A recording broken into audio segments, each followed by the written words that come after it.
నమస్తే, welcome to college TV. ఈరోజు చూసుకున్నట్లయితే శాసన మండలిలో కూడా ఎమ్మెల్సీ పదవికి రాజీనామా చేయడం కూడా చూస్తున్నాం. కవిత ఎమ్మెల్సీ పదవికి కూడా రాజీనామా చేశారు. అయితే కన్నీళ్లు పెట్టుకొని శాసన మండలి నుంచి కూడా బయటికి రావడం కూడా చూస్తున్నాను. ఇప్పుడైతే మామూలుగా అయితే బయటికి వెళ్తున్నాను, ఒక వ్యక్తిగా వెళ్తున్నాను, తర్వాత ఒక శక్తి తిరిగి వస్తానని చెప్పడం కూడా చూస్తున్నాం. అలాగే బీఆర్ఎస్ పార్టీలో చాలా వరకు కూడా అన్యాయాలు జరిగాయి, ఉద్యమకారులను ఎవరిని కూడా పట్టించుకోలేదని చెప్పడం కూడా చూస్తున్నాం. అయితే దాని గురించి కూడా మనం మాట్లాడే ప్రయత్నం అయితే చేద్దాం. మన దగ్గర ఇప్పుడు సంధ్యారెడ్డి గారు ఉన్నారు. నమస్తే మేడం. నమస్తే తమ్ముడు. ఈ శాసన మండలిలో కూడా కవిత గారు ఒక చరిత్రాత్మక నిర్ణయం తీసుకొని కూడా బయటకే వెళ్ళిపోయారు. రాజీనామా అయితే ఎమ్మెల్సీ పదవి కూడా రాజీనామా చేయడం కూడా చూస్తున్నాను. అయితే అలాగే బీఆర్ఎస్ పార్టీలో ఇంతవరకు ఏమేమి జరిగినాయి, ఎవరెవరు ఉద్యమకారులు కాకుండా వేరే వాళ్ళే పదవులు అనుభవించారు, వాళ్ళందరూ కూడా అన్యాయం చేశారు, ఉద్యమకారులందరూ కూడా అన్యాయం జరుగుతుంది, మళ్ళీ ఇప్పుడైతే బయటికి వెళ్తున్నాను, మళ్ళీ తిరిగి వస్తాను, చట్టసభల్లో ఖచ్చితంగా అడుగు పెడతానని చెప్పడం కూడా చూస్తున్నాను. దాని గురించి మీరు ఏం చెప్తారు మేడం? నేను ఒకటే అడుగుతున్నాను తమ్ముడు, ఈరోజు రాజీనామా చేసి 10 సంవత్సరాల నుంచి ఎవరికి న్యాయం జరగలేదు, అందరికి అన్యాయం జరిగింది అంటే ఎమ్మెల్సీగా ఇప్పుడు దాదాపు ఆమె 2-3 సంవత్సరాలు కదా కొనసాగింది. మరి ఆ రోజు ఎందుకు గుర్తు రాలేదని అడుగుతున్నాను నేను. మహిళ ఆర్థికంగా ఎదగాలి, రాజకీయాలలో రావాలి, డెఫినెట్గా నేను ఒక మహిళగా కోరుకుంటాను. బట్ తను మాట్లాడిన దాంట్లో హాస్యపదం అనిపిస్తుంది. ఒక దిక్కు నేను కూడా అసలు చూడలేదు ఆమె దాని మీద. నేను కొంచెం అవుట్ ఆఫ్ సిటీలో ఉన్నాను, బట్ చూడలేదు.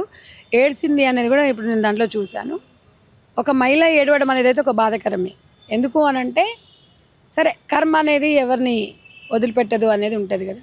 ఎందుకంటే ఒక ఆడపిల్లగా ఏడ్చినందుకు బాధపడుతున్నాను. అందుకు ఆ ఏడుపు కారణం కూడా తెలంగాణ ఉద్యమకారుల కుటుంబాలు కూడా అని కూడా అనుకోవచ్చు మనం. ఎందుకంటే ఒక కేసీఆర్ బిడ్డగా మీరు 10 సంవత్సరాలు మీరు ఒక తెలంగాణ ఉద్యమం కోసం పోరాటం చేసిండ్రు. మీకు నిజామాబాద్ ప్రజలు ఎంపీ అవకాశం ఇచ్చారు, ఎమ్మెల్సీగా ఇచ్చారు. మీరు ఏం న్యాయం చేయలేదు. ఈరోజు కాదు, మీరు ఏ రోజైతే బీఆర్ఎస్ పార్టీకి రాజీనామా చేసిండో ఆ రోజే అసలు రాజీనామా, ఎమ్మెల్సీ పదవి కూడా రాజీనామా చేసి వెళ్ళిపోతే హ్యాపీగా ఉండేది, సంతోషంగా మీ ఉందాతనం ఉండేది. నన్ను ఎవరు కూడా పని చేయనీయలేదు, నన్ను అందరు కూడా తొక్కేశారు అని చెప్పడం కూడా ఒకటి అండి, ఎవరు తొక్కరండి. మీ స్వేచ్ఛ మీకుంది. ఇక మీరు మాకు తొక్కడానికి ప్రయత్నం, కేసీఆర్ బిడ్డనే తొక్కినారు అని అనడానికి అది ఏమనాలో నాకు అర్థం కావట్లేదు. కేసీఆర్ బిడ్డని ఎవరు తొక్కుతారండి? ఎవరు తొక్కడానికి ఎవరికి ఉన్నారు చెప్పండి అంత రైట్?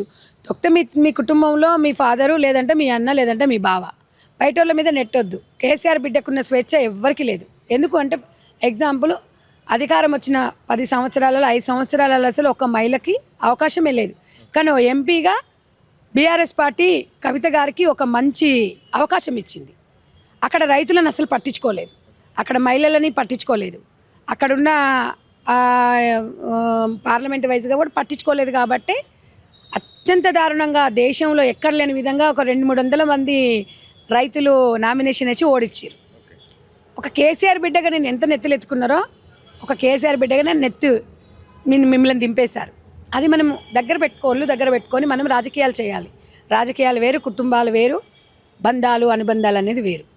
కేసీఆర్ పై ఉన్న కక్షతో బీజేపీ పార్టీ కూడా ఆమెను జైల్లో పెట్టారని చెప్పి కూడా ఒక సంచలన ప్రకటన అయితే చేశారు. ఎట్లా చూసుకోవచ్చు? దాన్ని ఒప్పుకోను. బీజేపీ పార్టీ వాళ్ళే ఆమెను జైల్లో పెట్టిరు అని అంటే బీజేపీ పార్టీ వాళ్ళకు ఏం పని లేదా ఈమెను పెట్టడానికి?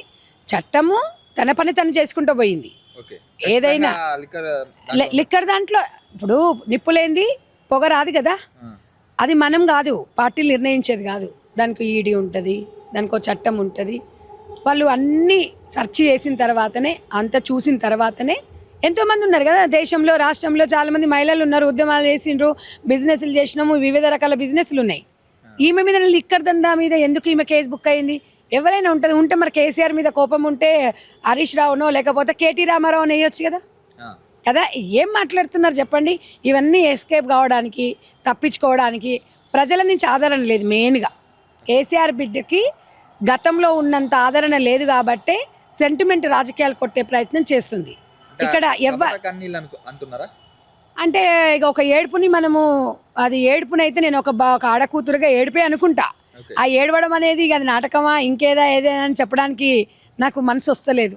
ఎందుకు అంటే ఆడపిల్ల ఏడుస్తుందంటే అది నటించి ఏడిసిందా ఏదొచ్చింది అనగానే ఆడపిల్ల కన్నీళ్ళు అనేది రాష్ట్రానికి మంచిది కాదని అనిపిస్తుంది. కానీ ఆమె చేసిన పని ఆడపిల్లలాగే చేయలేదు తెలుసా. ఆమె చేసిన దందా ఏంది? ఒక లిక్కర్ దందా. అప్పుడు అందరు కోపం వచ్చింది. ఇవాళ ఏడగంగానే బాధ అనిపిస్తుంది అని అంటే ఇప్పుడు నేను ఏడిస్తే కూడా ఒక డ్రామా అని అంటున్నారంటే అది మీ విజ్ఞతకు వదిలేస్తున్నా. నేనైతే మార్పు వస్తుందేమో అనుకుంటున్న తనలో.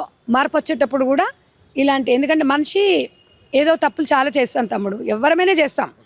ఆ తప్పులు సరిదిద్దుకో ప్రయత్నంలో కూడా, పశ్చాత్తాపంలో కూడా కన్నీరు వస్తుంది. ఆ కన్నీరు కూడా రాష్ట్రానికి మీరు మంచిగా సేవలు చేసిండు అనుకోండి, మీ మీద ప్రజలు నమ్ముకున్నారు అనుకోండి, తప్పకుండా మీకు చట్టసభలోకి తీసుకొస్తారు. మీకు అయ్యే హక్కులు కూడా ఉన్నాయి, ప్లస్ అయ్యే అంత అర్హత కూడా ఉంది.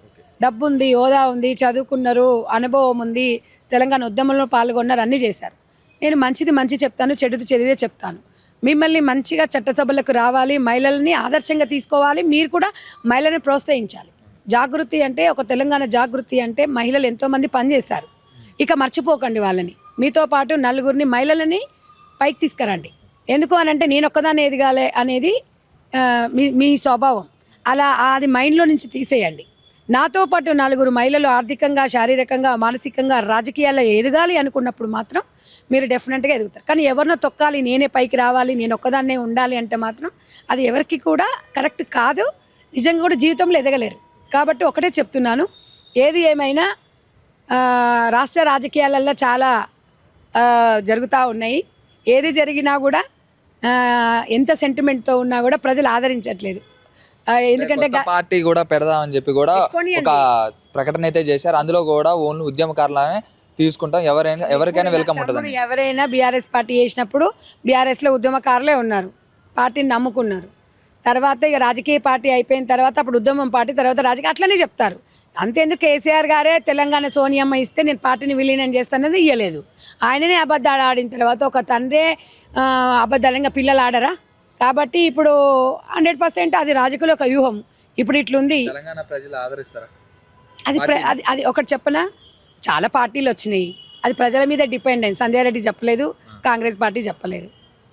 కాబట్టి ప్రజలు ఆమె చేసే పనులని మంచిగా అనిపించింది అనుకో ఆదరిస్తారు, నమ్మలేదనుకో ప్రజలు ఏదున్నా ప్రజాకోర్టులో దేవుళ్ళు, ప్రజలే దేవుళ్ళు అండి. నేనైతే నేను పార్టీ నిలుస్తుంది అనుకుంటున్నారా? ఒకవేళ పార్టీ నిలిచిన చట్టసభలో కవిత గారు వస్తారు అనుకుంటున్నారా? పార్టీ పెట్టినప్పుడు ఆమె స్టాండ్ ఏంది ఉంటుంది అని చెప్పేసి, ఆమె వెంబడి ఎంతమంది వస్తారు, ఎలాంటి వ్యక్తులు వస్తారు, నిజంగా ప్రజలను ఆదరణ వ్యక్తులు వస్తారా, ప్రజల కోసం పనిచేసే వాళ్ళు వస్తారా, లేకపోతే మళ్ళీ గిదే పెట్టుకొని ఏదో మళ్ళీ విలీనం చేసుకొని, లేకపోతే ఓ పదవుల కోసమా వాళ్ళ ఎమ్మెల్యే సీట్ల కోసం అనేది ఇప్పుడే చెప్పలేం. కాబట్టి ఏది ఉన్నా సరే పార్టీ ఎవరైనా పెట్టుకోవచ్చు, ఎంతమందైనా పెట్టుకోవచ్చు, ఏదైనా వేదికలు చేసుకోవచ్చు, స్వచ్ఛందంగా ఎదగొచ్చు, దాంట్లో ఎలాంటి ప్రాబ్లం లేదు. ఆమెను జైల్లో పెట్టిర్రు అని అంటే బీజేపీ పార్టీ వాళ్ళకు ఏం పని లేదా ఈమెను పెట్టడానికి? చట్టము తన పని తను చేసుకుంటూ పోయింది. ఏదైనా లిక్కర్ దాంట్లో ఇప్పుడు నిప్పులేంది పొగ రాదు కదా, అది మనం కాదు, పార్టీలు నిర్ణయించేది కాదు. దానికి ఈడీ ఉంటుంది, దానికి ఒక చట్టం ఉంటుంది. వాళ్ళు అన్నీ సెర్చ్ చేసిన తర్వాతనే, అంత చూసిన తర్వాతనే, ఎంతోమంది ఉన్నారు కదా దేశంలో, రాష్ట్రంలో చాలామంది మహిళలు ఉన్నారు, ఉద్యమాలు చేసిండ్రు, బిజినెస్లు చేసినాము, వివిధ రకాల బిజినెస్లు ఉన్నాయి.